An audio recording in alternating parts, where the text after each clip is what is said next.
Boa noite. Sejam todos bem-vindos a mais uma doutrinária do Grupo Espírita Lar Francisco de Assis. Nos preparemos, elevando os nossos pensamentos ao alto, evocando a figura do Mestre Jesus. Mensagem do livro Sol de Esperança, psicografada por Divaldo Pereira Franco, pelo Espírito Marcelo Ribeiro, intitulada Oração. Oração. Senhor, no santuário do lar, recordando a tua sábia conduta, no abençoado reduto doméstico, nós, os discípulos imperfeitos da tua mensagem de luz, erguemo-nos para rogar em favor das nossas lutas. Ajuda-nos a amar, embora a aflição de que nos sentimos objeto. Ensina-nos a servir, apesar dos desencantos que acumulamos. Oferece-nos inspiração para as atividades, mesmo em face do cansaço ou do desespero que nos esmagam. Doa-nos a alegria, conquanto as chuvas de fel nos atormentem. Instrui-nos no serviço do bem, mesmo com as feridas não cicatrizadas das lutas renhidas. Levanta-nos para prosseguir e perseverar. Não somos outros espíritos. Somos os dilapidadores da paz alheia, envergando roupagens novas. Somos os algozes do passado, travestidos de vítimas no presente. Somos os inquietadores, agora inquietados. Somos os semeadores da discórdia, colhendo cardos. Somos os pomicultores da usura, nas mãos da necessidade. Recapitulamos para aprender, recomeçamos para crescer. Ainda ontem, ouvindo tua voz, desertamos do dever e, dizendo-te servir, distendimos a impiedade e a perturbação. Hoje, porém, libertados da imprudência, levantamo-nos para a vida. Sê nossa rota, nossa luz, nosso bastão. Senhor, sustenta nossa fragilidade e apieda-te de nós. E assim, em harmonia, possamos ouvir a mensagem que nos trará o amigo Ivan César, que irá falar do capítulo 115 do livro Vinha de Luz. Armai-vos. Que Jesus nos abençoe.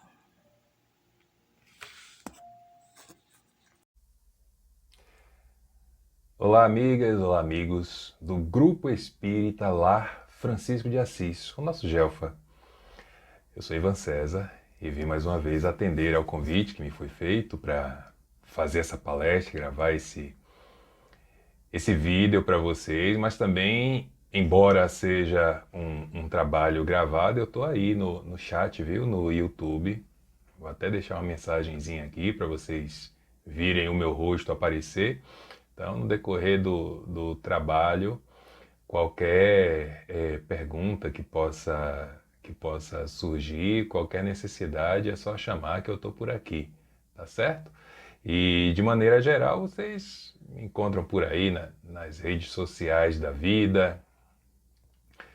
É uma pena que ainda não estejamos liberados para os encontros como nos era de costume, trocar as energias, essa coisa toda. Eu como todos aqueles que se dedicam ao trabalho da divulgação espírita pelas palestras, já estamos aí há 1 ano e 2 meses, salvo engano, mais ou menos isso. Então já são 14 meses nessa tarefa de falar para uma câmera, né? Uma câmera de computador, uma câmera de celular, mesmo no ao vivo, né?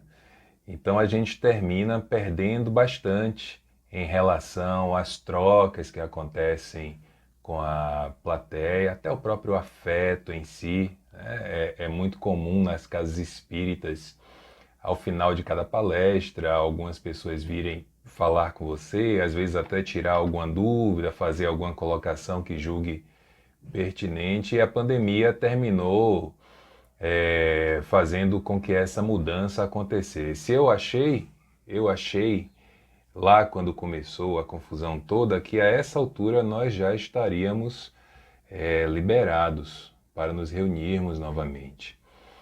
Mas enfim, caí do cavalo. Embora algumas instituições elas tenham sucumbido a algumas necessidades e terminaram reabrindo as suas portas, né? Nada contra a lei, porque a lei inclusive diz que os cultos religiosos até 50 pessoas, ou em alguns casos até a lotação de metade do seu público, elas podem acontecer.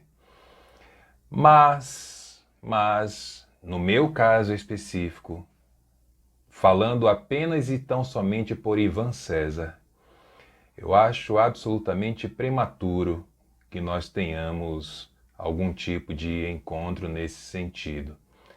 Nós ainda estamos absolutamente inseguros no que diz respeito ao vírus, às contaminações.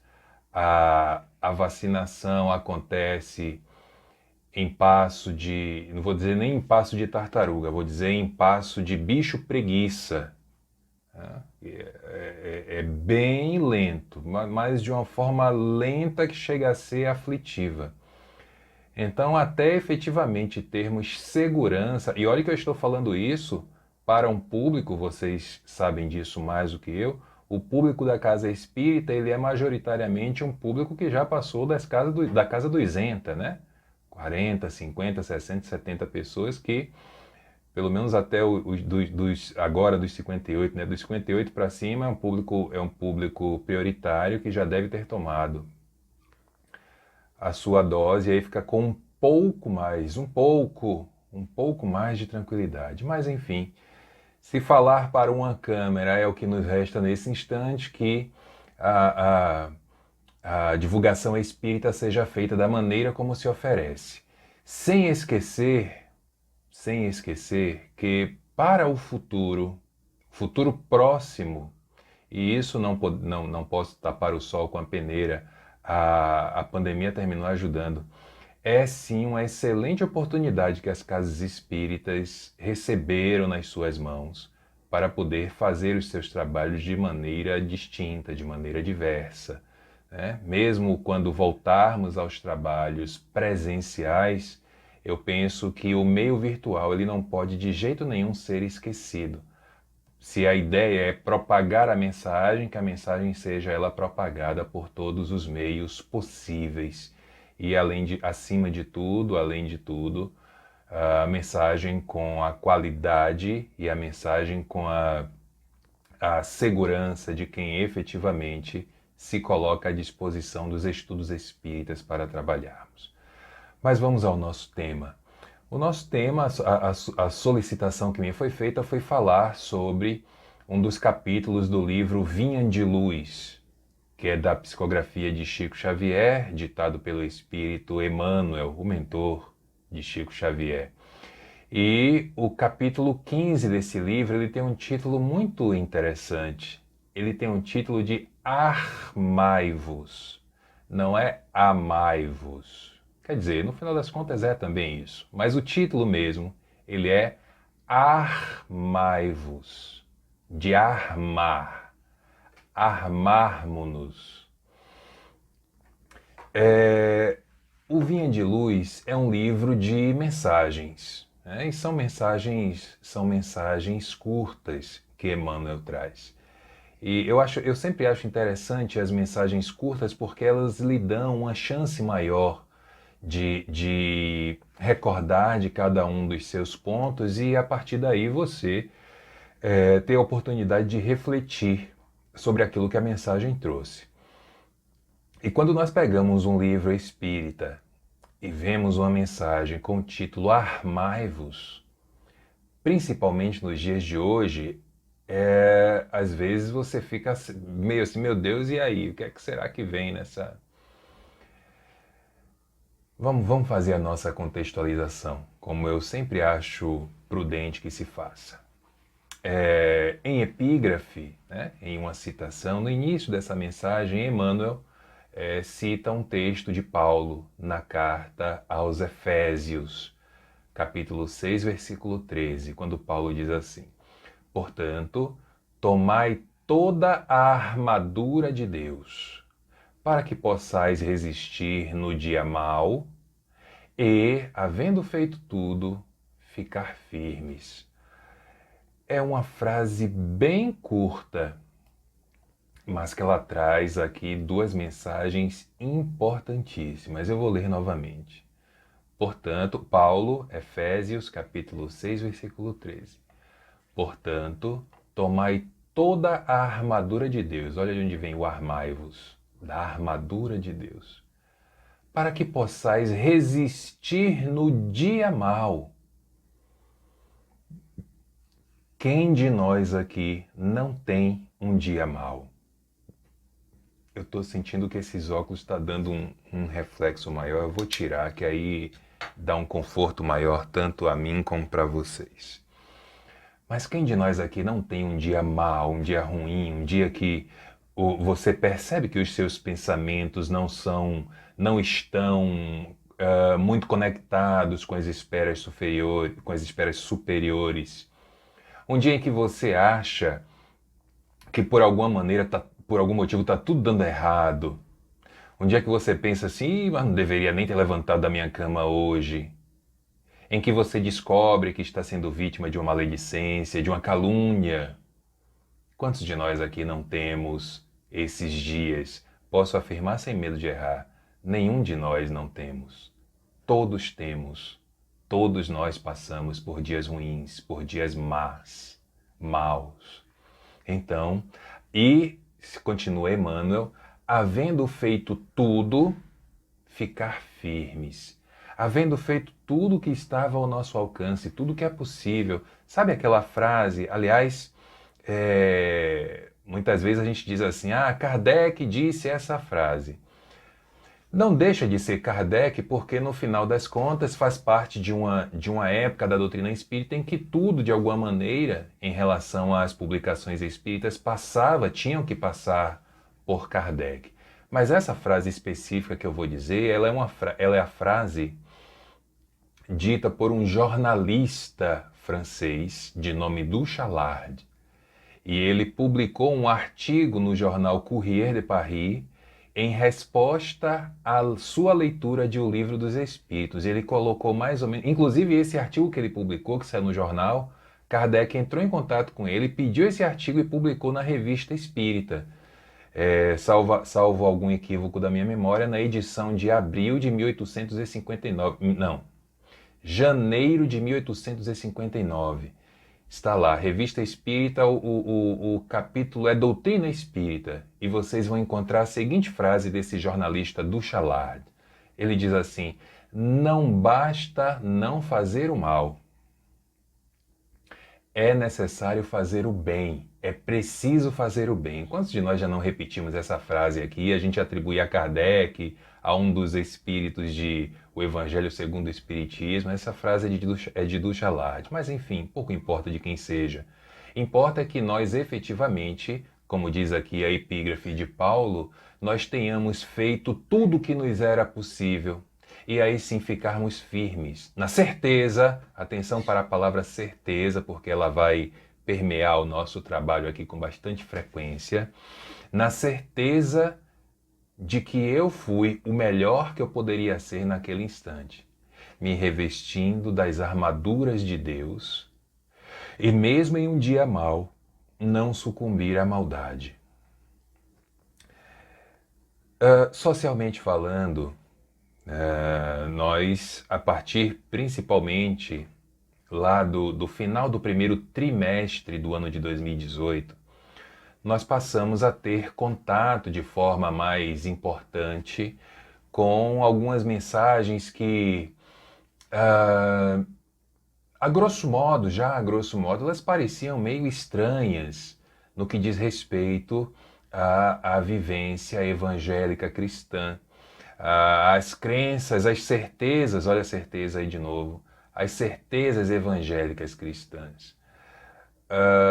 Era muito comum, aliás, até hoje meio que perdura isso, já são 3 anos nessa longa história, que um dia vai acabar.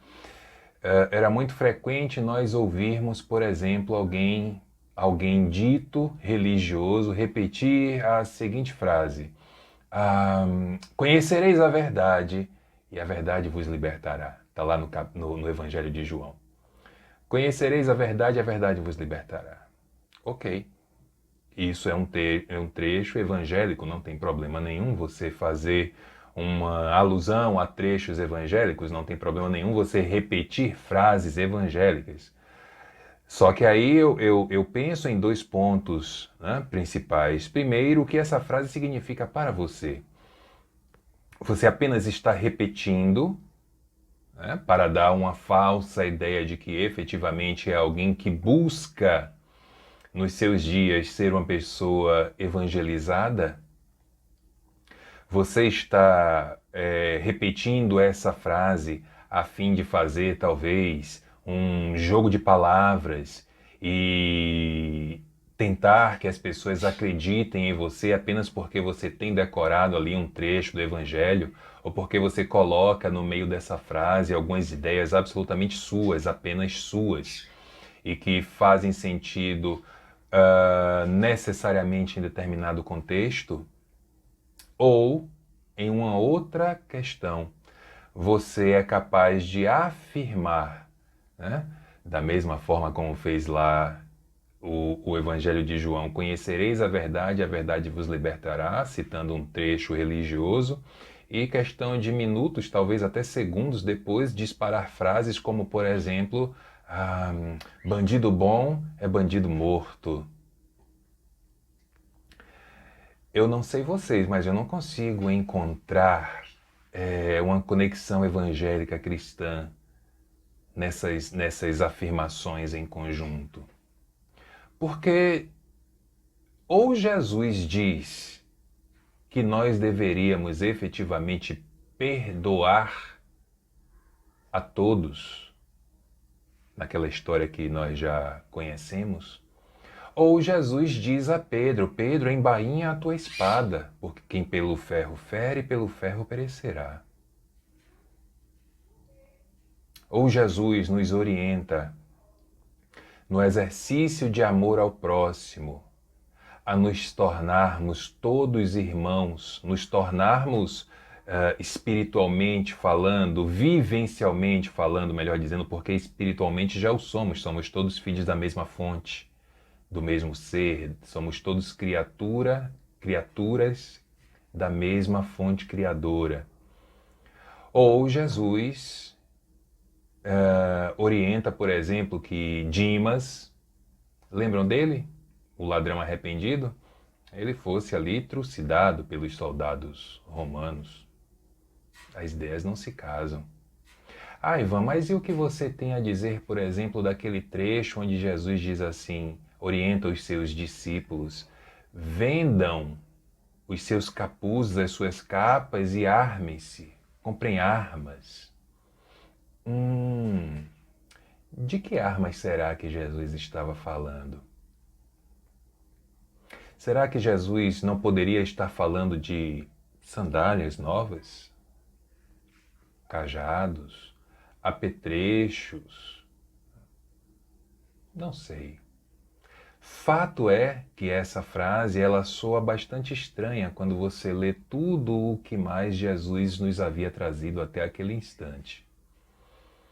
Eu não vou nem entrar aqui nas questões de tradução dos textos, porque vocês devem saber, em Jerusalém havia basicamente, principalmente em determinadas épocas, havia basicamente 4 idiomas sendo falados ao mesmo tempo.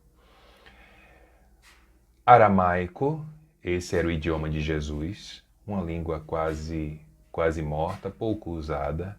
Hebraico, que era o idioma mais falado entre os judeus naquela ocasião. O grego, que por conta das relações comerciais, das disputas por território, a civilização, o povo helenístico fazia muita ponte ali pela área de Jerusalém, e o latim, que era o idioma falado pelo Império Romano. Então, 4 idiomas. Então, toda vez que você vir uma palavra no Evangelho, por exemplo, a palavra fé, né? Toda vez que você lê em um trecho evangélico a palavra fé, pense que ali nós podemos ter 4 significados que muitas vezes são completamente diferentes uns dos outros. Em algumas outras ocasiões são absolutamente similares. Mas na nossa atualidade, quantos não são aqueles que se encaixam perfeitamente no que Jesus já nos havia orientado, né? Dos falsos cristos e falsos profetas. Aqueles que falam em nome de si, dizendo estarem falando em nome de uma fonte superior. Quantos livros nós não lemos? Livros espíritas, livros ditos psicografados, onde mensagens são absolutamente estranhas àquilo que a história daquele espírito que psicografa, ou pelo menos afirmam que psicografa, elas se tornam absolutamente sem sentido. É como, no meu modo de ver, sempre falando, é o meu entendimento pessoal. É como, por exemplo, vermos acontecer o que está sucedendo com o espírito Bezerra de Menezes, que desde que eu me conheço como espírita, desde 2004, eu sempre vi as mensagens do Dr. Bezerra de Menezes, seja nas psicofonias, seja nas psicografias, sempre mensagens de união, mensagens de entendimento entre os povos, entre os grupos, entre os religiosos, mensagens de amor. E de repente sou, como é que eu posso dizer, surpreendido com a mensagem de Dr. Bezerra de Menezes, permitam-me as aspas, onde Dr. Bezerra de Menezes se apresenta como um ser homofóbico, xenofóbico, misógino. Dr. Bezerra de Menezes disparando fake news. Cada um acredita naquilo que quer e que se sente à vontade. Eu prefiro entender que houve sim uma grande interferência de quem escreveu a mensagem. Pode até ser que a mensagem tenha vindo efetivamente do Espírito, mas há um espaço de tempo, há um espaço cognitivo entre aquilo que o Espírito está dizendo e aquilo que o médium efetivamente está colocando no papel. Muito cuidado. O texto Armai-vos de Emmanuel, ele, como eu disse anteriormente, é um texto pequeno. Então, para as nossas reflexões, eu resolvi não fazer recortes do texto. Então, são apenas 6 tópicos. E eu vou ler cada um desses tópicos e aí vamos fazer aqui as nossas reflexões por esses instantes. Então, já li inclusive a epígrafe que Emmanuel coloca no livro, a epígrafe de Paulo, falando sobre as armaduras de Deus. Mas quando Paulo fala das armaduras de Deus, que tipo de armaduras, a que tipo de armaduras, melhor dizendo, Paulo poderia estar se referindo? Onde é que ele queria chegar com essa história de armadura? Né? O que é que Paulo queria fazer com que nós compreendêssemos, citando essas armaduras de Deus, para que a gente possa resistir no dia mal e ficar firmes em todo o bem que nós já tivemos feito. O primeiro tópico é assim: o movimento de fé não proporciona consolações tão somente. Buscar-lhe as fontes sublimes para retirar apenas conforto seria proceder à maneira das crianças, que nada enxergam senão guloseimas. Olha que comparação interessante de Emmanuel. O movimento de fé, ele não apresenta apenas consolações. Por exemplo, eu tenho fé no futuro. Eu tenho fé que quando eu morrer eu vou para o céu. Eu tenho fé que quando eu morrer eu vou para um lugar melhor. Isso é uma consolação, né? Isso é você acreditar que em algum momento da sua existência você estará em um lugar melhor do que esse que está agora. Mas diz Emmanuel, isso é pouco. Isso é o mesmo que uma criança que espera por uma guloseima. E o que pode ser mais que isso em relação à fé, em relação aos instrumentos da fé? Primeiro, vamos lá ao dicionário para facilitar a nossa compreensão do que é fé. O dicionário diz assim, dicionário online Priberan. Quando você pesquisa a palavra fé, aparece o seguinte, uma das definições. Sentimento, pronto, já vamos parar logo aí. Fé não é apenas uma palavra. Fé não é uma emoção. Fé é um sentimento.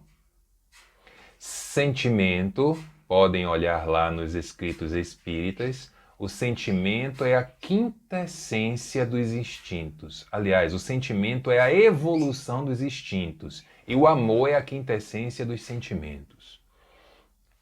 Sentimento é algo construído, diferente das emoções que nós já nascemos com elas, as emoções básicas que quero me referir. Alguns autores falam em 6 emoções básicas, outros falam em 5, mas de maneira geral, o que nos são as emoções básicas? Vou até fazer aqui uma alegoria relacionada a um filme, que é um filme infantil, mas que eu sugiro que todo adulto também assista. É um desenho animado que se chama Divertidamente. Aí eles falam da alegria, da tristeza, do medo, da raiva e do que eles chamam de nojo. 5 emoções básicas. A fé é um sentimento que decorre da alegria. Sentimento de quem acredita em determinadas ideias ou princípios, sentimento, lendo de novo, sentimento de quem acredita em determinados ideais ou princípios religiosos. E aí o dicionário diz que é igual a crença. Ou seja, é diferente de você ter certeza. Algumas pessoas dizem assim, não, fé é você ter certeza de uma coisa. A certeza muitas vezes lhe é imposta. Alguém disse a você que 2 mais 2 é igual a 4. Depois de fazer ali os seus experimentos e comprovar pela sua experiência que aquela fórmula que alguém lhe apresentou vai chegar àquele resultado, você passa a ter certeza que 2 mais 2 é igual a 4. A fé, não. Se eu não tiver no meu mundo íntimo a ideia de que fazendo aquele cálculo eu vou chegar naquele resultado, se eu não tiver no meu mundo íntimo que fazendo aquele cálculo e chegando naquele resultado eu vá ter uma completude da minha expectativa, do meu sentimento, aí não teremos fé. Você até pode ter certeza, mas fé você não tem. É como alguém dizer assim para você, olha, você está com dor de cabeça? Tome aqui essa medicação que vai passar a sua dor de cabeça. Você até pode ter certeza que vai passar a sua dor de cabeça, mas se você não tiver fé, não tiver crença que também vai passar a sua dor de cabeça, é capaz de você tomar uma caixa do remédio e a dor de cabeça permanecer. Fé mexe muito mais com o subjetivo, com as nossas camadas de personalidade, ego e superego. A certeza ela pode vir por uma observação, por um simples estudo. A fé é muito mais profunda, por isso é um sentimento. E a doutrina espírita nos ajuda mais ainda em relação aos artigos de fé, porque ela faz uma mescla entre o sentimento e a certeza. Não apenas o sentimento, como o fazer sentido. E nos diz: esqueça a fé cega, porque isso é algo que alguém lhe impõe, e seja correligionário, seja adeso à fé racional. Porque essa fé racional, ela vem das respostas às suas dúvidas, não às dúvidas de Ivan. E você vai criando uma segurança, você vai criando um sentimento. Alguém pode dizer assim: Ivan, você tem certeza da existência de Deus? Eu tenho certeza absoluta da existência de Deus. Ivan, você tendo você certeza da existência de Deus, você tem fé em Deus? Percebem a sutileza? Percebem como é tênue a linha entre uma coisa e outra? Eu tenho certeza da existência de Deus, mas fé em Deus, muitas vezes nós somos vacilantes, principalmente nos momentos de dificuldade. Olha aí a epígrafe novamente, falando das armaduras de Deus. Porque, minhas amigas e meus amigos, no que diz respeito a Deus, certeza sem fé não vale de nada. E você só chega à certeza se você tiver fé, nesse sentido aqui específico.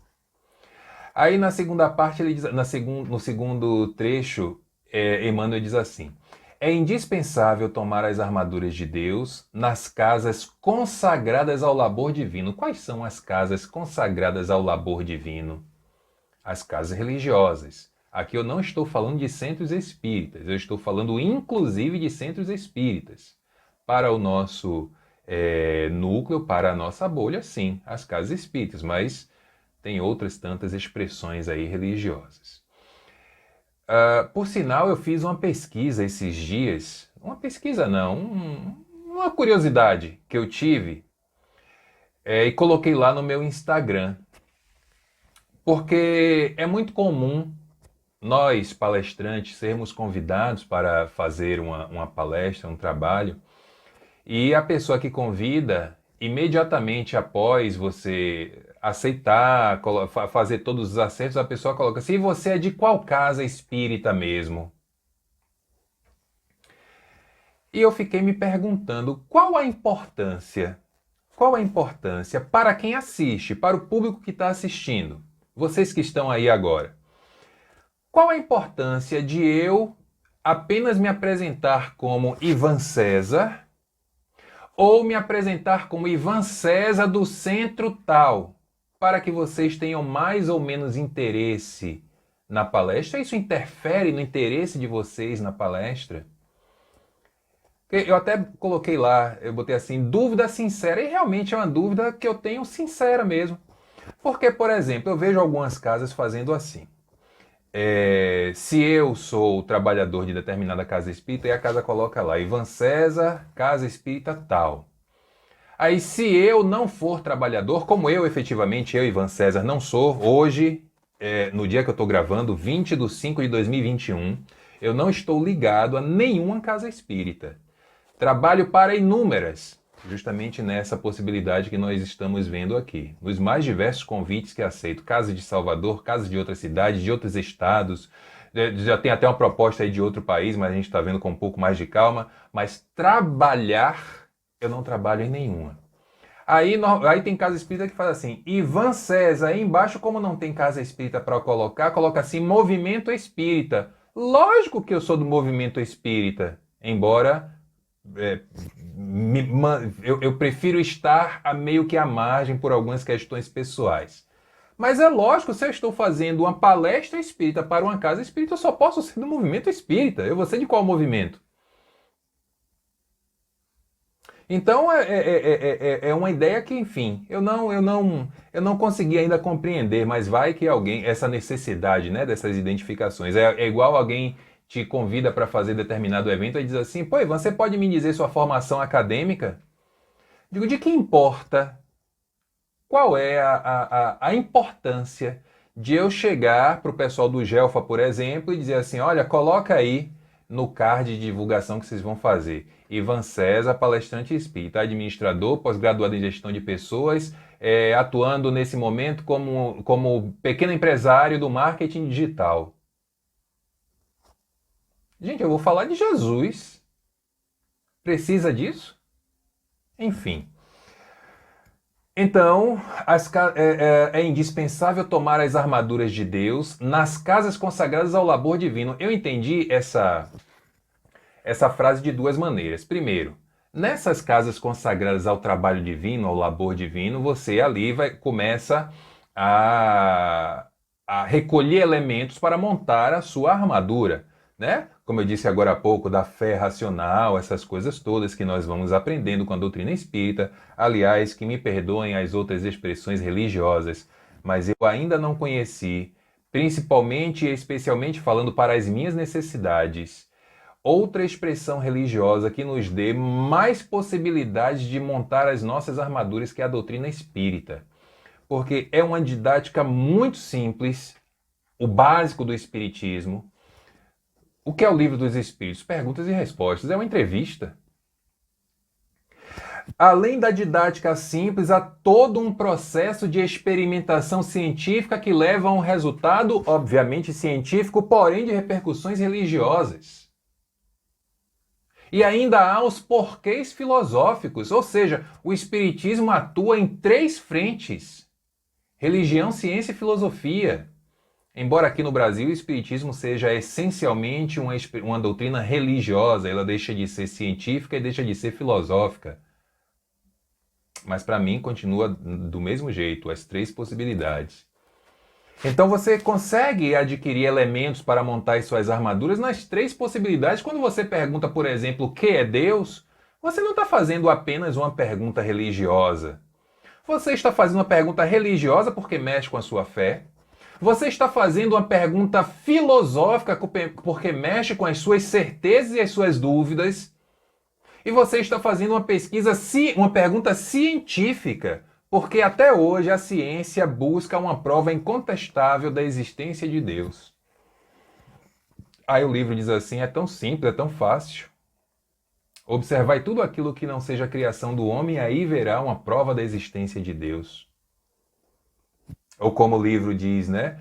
No axioma que aplicais às vossas ciências, não existe efeito sem causa. Qual é um dos efeitos que estão na órbita da Terra? A Lua. Qual é a causa da Lua? O homem. Que homem? Foi o homem que fez a Lua? Foi o homem que fez as pétalas das rosas?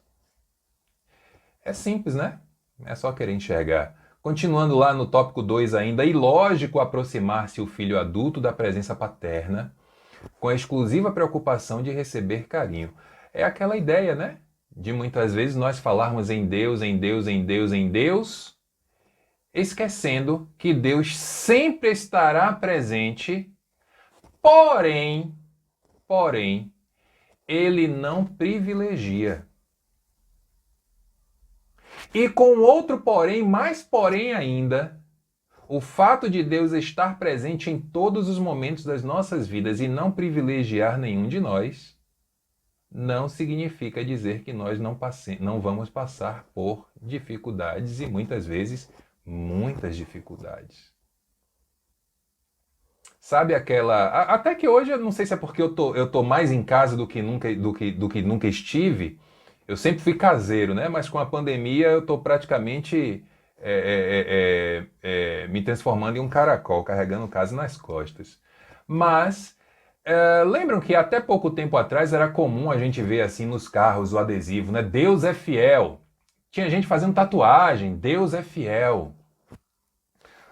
Ô, cara pálida, quem tem que ser fiel é Deus a mim ou eu ser fiel a Deus?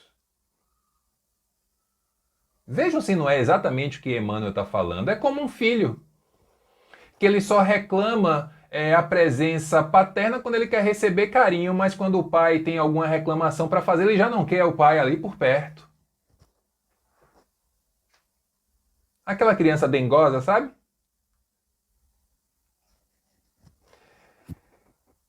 Deus, independente do nome que quem quer que seja dê a ele, está para nos ensinar e nos dar todos os mecanismos para nós aprendermos. Se vamos aprender, aí já são outros 500. Depende do interesse, depende da vontade, depende da certeza, depende da fé, depende de vários aspectos que compõem, no final das contas, as armaduras de Deus. A mente juvenil necessita, diz Emmanuel no trecho 3, a mente juvenil necessita aceitar a educação construtiva que lhe é oferecida, revestindo-se de poderes benéficos na ação incessante do bem, a fim de que os progenitores se sintam correspondidos na sua heróica dedicação. Aqui Emmanuel já aborda uma dedicação ao bem, não apenas pelo nosso próprio crescimento espiritual, mas para que os nossos criadores sejam os nossos criadores efetivos, né? O nosso criador efetivo, Deus, sejam os nossos criadores materiais, sejam os nossos criadores, aí eu vou colocar aspas, porque não tem ali nem a criação espiritual, nem a criação material, mas tem a criação afetiva, que podem estar tanto no plano espiritual como no plano material, que nós possamos corresponder a estes seres àquilo que eles vêm empenhando esforços para que possamos aprender. Lembram que eu falei agora há pouco da frase lá do jornalista do Chalard? Não basta não fazer o mal, é necessário fazer o bem? É isso. Qual não é o orgulho? O orgulho no sentido bom da palavra, no sentido de contentamento. Qual não é o contentamento de um pai, de uma mãe, de um amigo, de uma amiga, de quem quer que seja, de Deus principalmente, quando nos acompanha efetivamente em labores nobres? Quando escuta alguém falar de você muito bem, de coisas que muitas vezes essas pessoas nem sabiam que você fazia. Qual não deve ser a felicidade, ainda que passageira, para as nossas possibilidades, de um pai ou de uma mãe quando ouve alguém fazer um elogio ao seu filho ou à sua filha? Um elogio sincero. E quando nós vemos, quando nós percebemos a retribuição, não em forma de barganha, mas em forma de atitude. Aliás, esses dias aconteceu uma coisa que eu fiquei, meu Deus, eu só pude agradecer a Deus pelo que estava acontecendo, porque, de alguma maneira, era uma sinalização, no mínimo uma sinalização de que na educação da minha filha, eu e a mãe dela, né, estamos indo no caminho certo. Era uma das aulas virtuais da escola dela e o professor de informática, ele tem um cabelo Black Power. Uma das amiguinhas de sala chegou, parou a aula, interrompeu a aula, levantou lá a mãozinha, aí o professor passou a palavra a ela e falou assim: professor, por que seu cabelo é assim estranho? E aí eu confesso a vocês que fiquei tenso nessa hora. Tenso por uma série de possibilidades, especialmente por conta da criança, né? Que aquela frase de uma criança de 5 anos, ela não surge do nada, ela não surge de forma espontânea. Ela surge porque alguém próximo a ela suscitou aquele tipo de comentário. Ela apenas foi a reprodutora. Crianças não nascem racistas. Nunca esqueçam disso. Elas até podem trazer o germe do racismo pelas vidas pretéritas, mas esse germe ele só se desenvolve se ele receber estímulo. E fiquei preocupado com a resposta que o professor ia dar. Eu até fiquei assim, meu Deus, será que ele vai responder? Não, ele precisa responder. Aí ele, com todo o tato, todo jeito, falou assim: não, mas você acha meu cabelo estranho? Eu não acho não, olha aí, meu cabelo todo bonito, tal, não sei o quê. E aí deu uma desconversada ali, né? Passado um tempo, terminada a aula, ajeitado aqui as coisas, um pouco depois eu cheguei, lembrei do assunto, cheguei para minha filha, ô filha, você viu a aula hoje de informática? Eu vi. Você viu o professor tal? Vi. Você gostou da aula? Gostei. Ô pai, você acha o cabelo do professor estranho? Aí ela fez, não. Se não acha não, não. Tem certeza? Tenho. O meu cabelo você acha estranho? Eu perguntei a ela. Quer dizer, se é que eu posso chamar isso aqui de cabelo, né? E olha que já cresceu, viu? Ela fez, não. Agora, uma coisa que eu já percebi é que ela não gosta quando eu faço a barba. Eu até posso deixar assim, mas se eu tirar toda, ela reclama. E o seu cabelo, filha, você acha estranho? Ela não. Aí ela parou e falou assim, pai, todo mundo pode ter o cabelo que quiser. Aí foi que eu disse, graças a Deus. Graças a Deus e aos nossos esforços para criarmos um ser com todas as possibilidades de enxergar irmãos como irmãos. Então, desfazer essas barreiras sociais impostas apenas pelos preconceitos não deixa de ser uma das armaduras de Deus que Emmanuel sugere no texto Armai-vos, que nós estamos aqui debatendo. Como o tempo passa rápido. Parte 4. A sede de ternura palpita em todos os seres. Todos nós precisamos de ternura. Contudo, não se deve olvidar do trabalho, não se deve esquecer o trabalho que enrijece as energias comuns, a responsabilidade que define a posição justa e o esforço próprio que enobrece o caminho. Responsabilidade. Nós devemos ensinar às nossas crianças isso desde sempre. Querem ver uma coisa que acontece muito nas nossas instituições, nas nossas casas? Eu nunca esqueço. Ainda era aquela época de ouro, onde a gente podia ir nas casas espíritas, fazer palestras presenciais.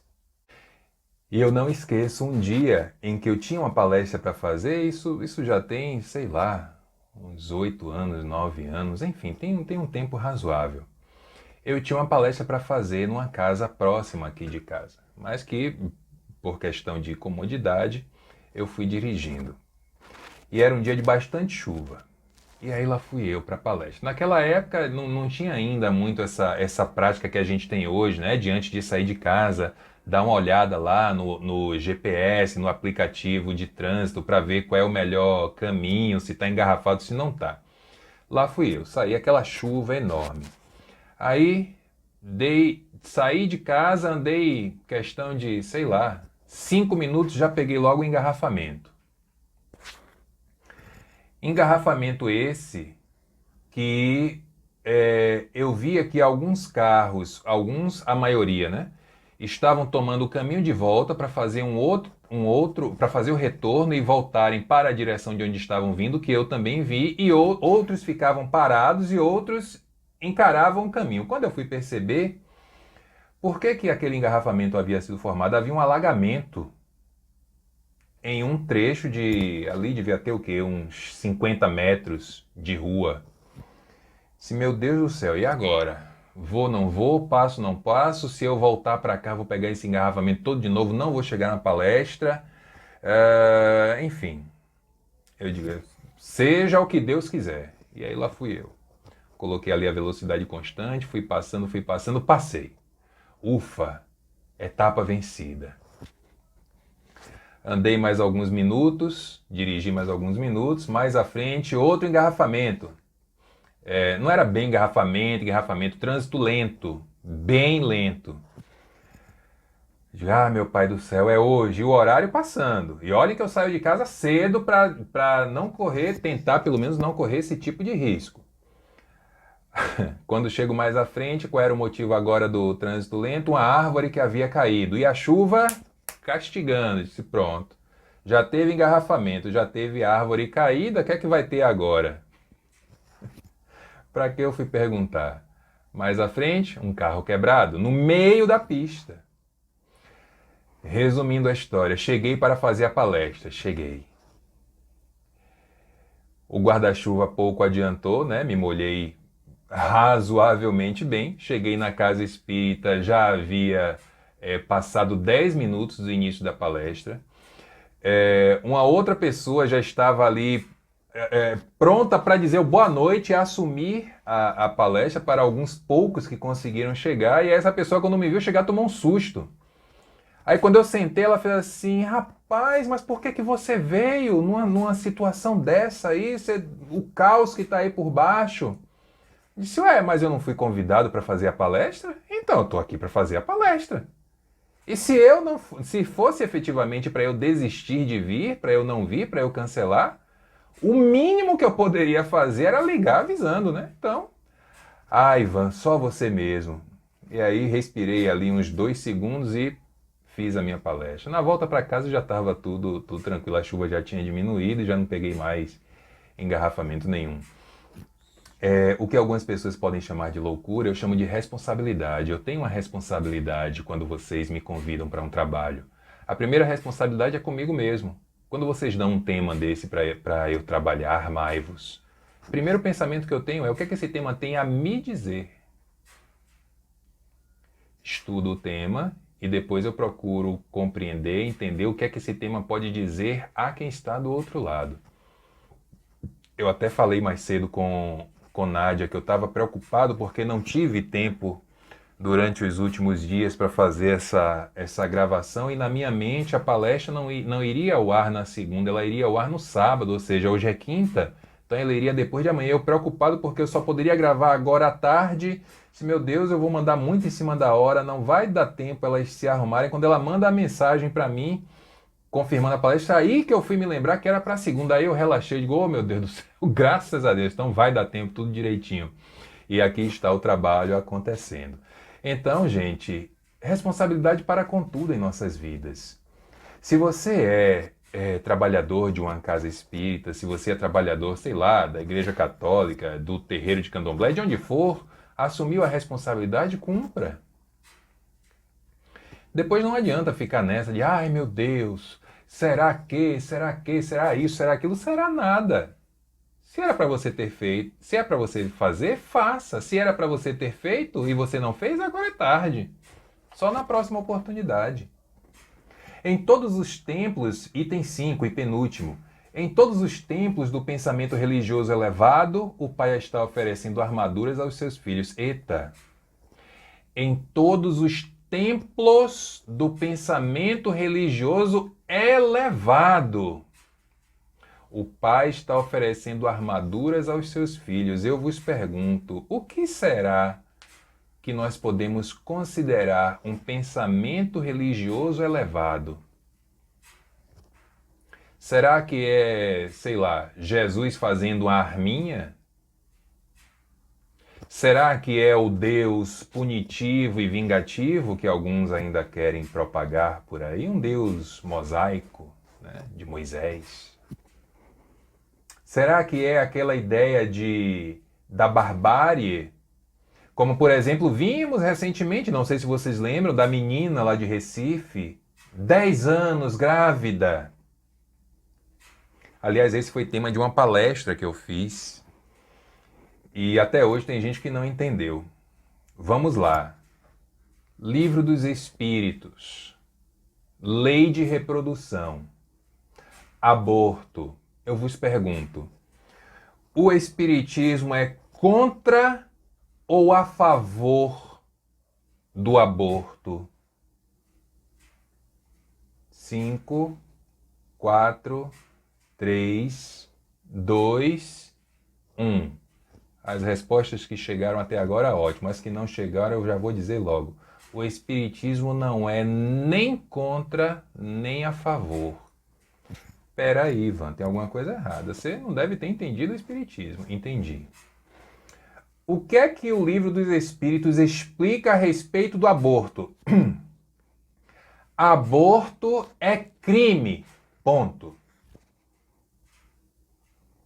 Aborto é crime. E além de crime, é um crime hediondo, onde a vítima não teve chance de defesa. Ponto. Ora, se o Espiritismo diz que aborto é crime e fim de papo, como é que você diz que o Espiritismo não é contrário? Não.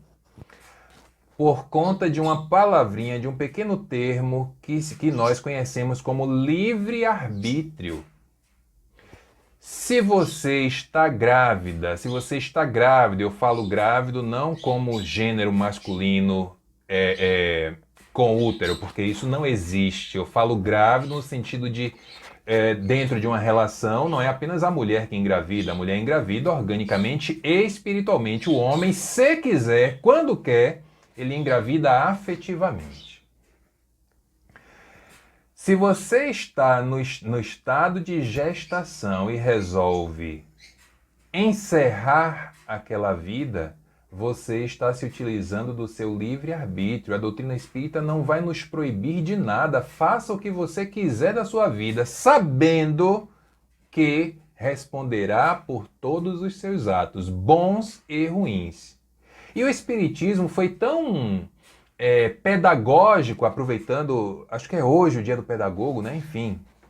O Espiritismo foi e continua sendo tão pedagógico que explica as repercussões que podem acontecer pelo aborto, pelo crime do aborto.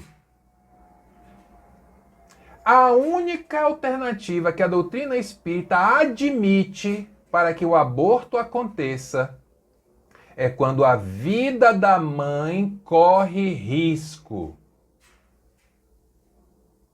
Se a vida da mãe corre risco, aborte-se o ser que ainda está para reencarnar e salve o ser que já está reencarnado, porque este ser que já está reencarnado, amanhã ou depois ele pode gerar uma nova vida, quem sabe até desse mesmo espírito que foi abortado. Ponto. Aí a menina lá em Recife engravida, 10 anos de idade. Muitos, não foram poucos não, muitos espíritas fizeram movimentos contrários ao aborto que a justiça havia determinado para aquela criança. Eu vos pergunto onde é que está não apenas o coração, mas o cérebro de vocês? Porque não é possível uma coisa dessas. A doutrina espírita é muito clara em dizer: se a mãe correr risco, aborte-se o feto, salve-se a mãe.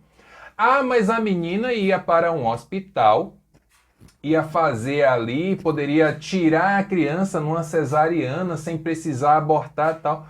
Vamos lá, quando os espíritos falam em risco de vida para a mãe, eles falam em risco de vida orgânico? Ou eles deixam em aberto o risco de vida? Seria exagero da minha parte levar em consideração também o risco de vida psicológico? A menina não vai morrer, mas vai ficar com uma marca psicológica para o resto da sua encarnação? Em que mundo nós estamos mesmo? Então, Ivan, você é um espírita a favor do aborto? Jamais o serei. Desde que a vida da mãe não corra risco. Se a vida da mãe correr risco, eu serei a favor do aborto legalizado. Que tipo de risco? Aí apenas a medicina pode determinar. Então, muito cuidado. Vocês são obrigados e obrigadas a concordar comigo? De jeito nenhum. Mas essa é a compreensão que eu tenho da doutrina espírita.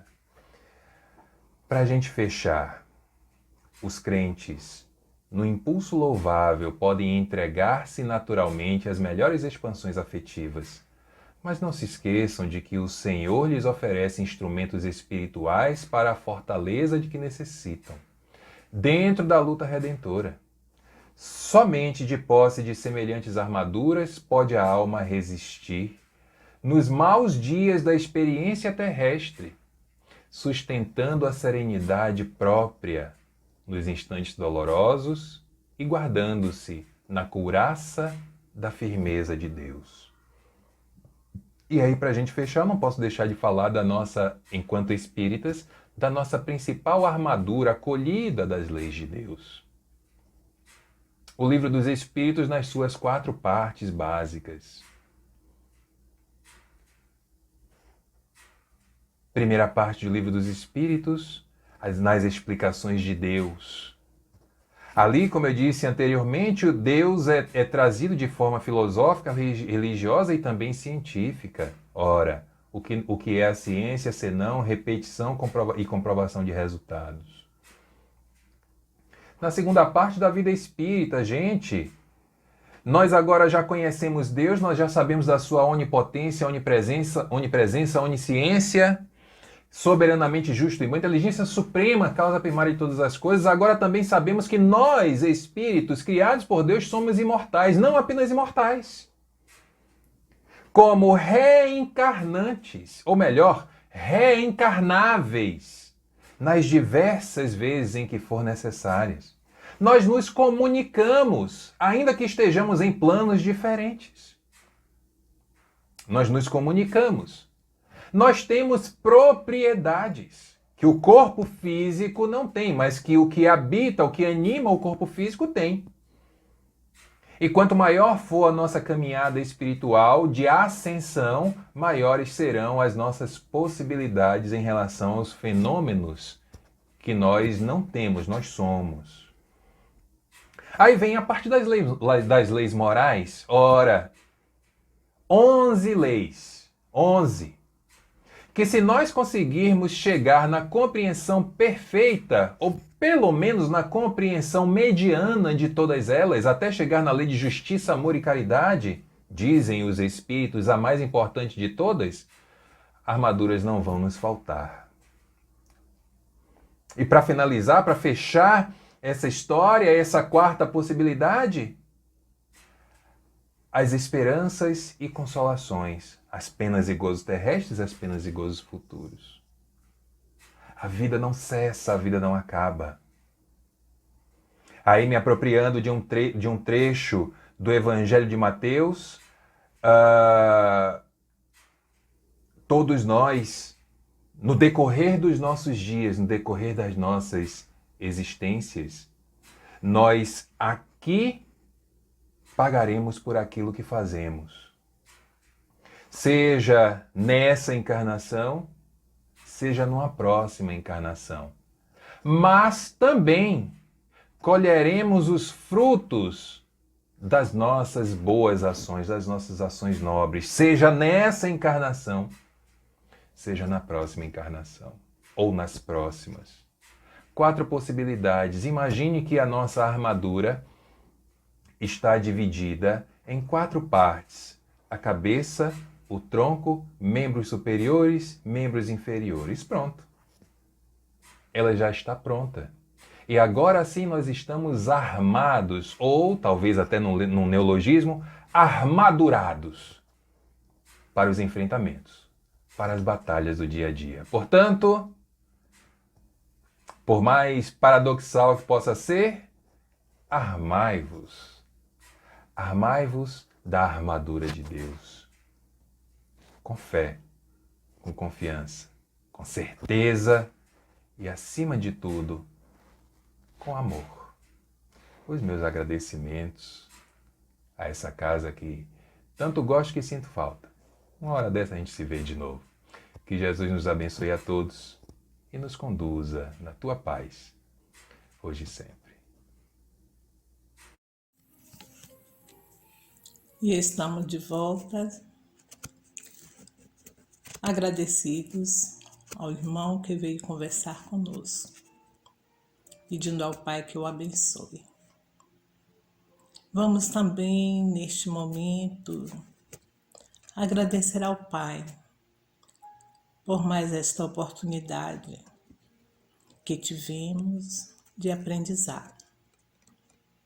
Vamos aquietar nossas mentes, nossos corações, respirando fundo, visualizando a imagem do Mestre Jesus.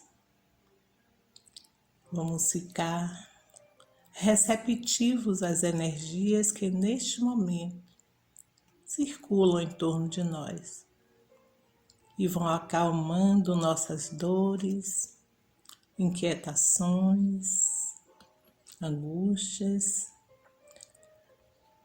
trazendo-nos calma, serenidade, equilibrando-nos a seguir em nossa caminhada com coragem e fé.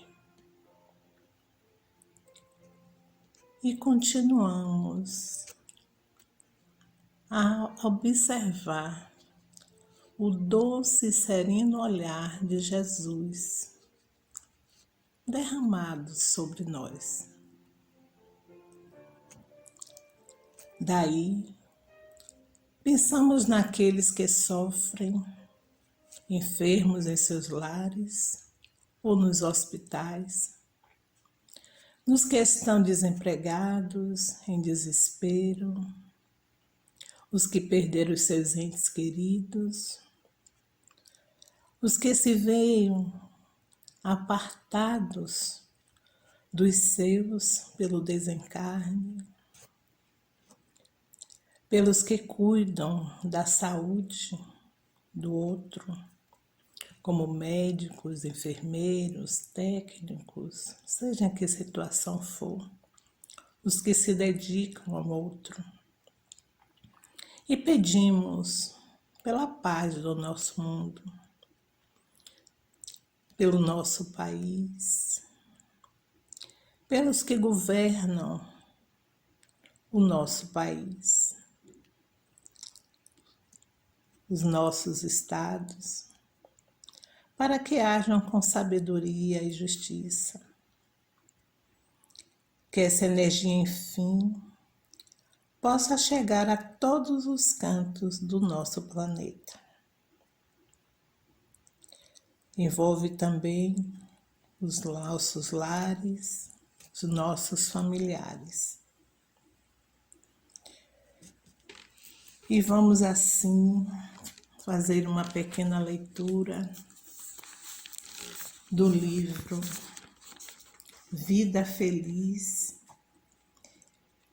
E como diz Joana de Ângeles nesse capítulo 113, nunca percas a esperança. Haja o que houver, permanece confiante. Se tudo estiver contra e o insucesso te ameaçar com desespero, ainda aí espera a divina ajuda. Somente nos acontece o que será de melhor para nós. A lei de Deus é de amor, e o amor tudo pode, tudo faz. Quando pensares que o socorro não te chegará em tempo, se continuares esperando, descobrirás alegre que ele te alcançou minutos antes do desastre.